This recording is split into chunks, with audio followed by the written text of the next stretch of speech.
ধূমপান করার পর যদি মসজিদে ঢুকে নামাজ পড়ে তাহলে কি তাদের নামাজ আদায় হবে? ধূমপান করা এটা গুনাহের কথা। ওয়ালা তুলকু বিআইদিকুম ইলা তাহলুকা, তোমরা নিজেদেরকে ধ্বংসের দিকে ঠেলে দিও না, সেটাই করা হয় এখানে।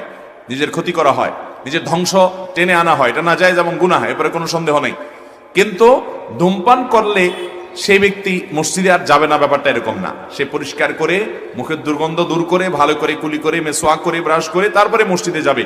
কারণ তার দুর্গন্ধ নিয়ে যদি মসজিদে যায় তাহলে মসজিদে মানুষগুলোর কষ্ট হবে কি হবে না?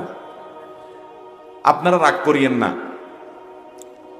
যারা ধূমপান করেন এমন বিশ্রী গন্ধ মুখ থেকে হয় যে করে, আমার মনে হয় বেচারা সবসময় টের পায় না।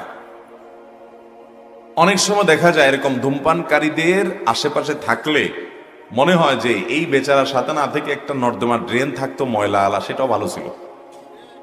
আছে না নাই? বিশ্রী গন্ধ, আশেপাশে দাঁড়ানোর মতো অবস্থা থাকে না।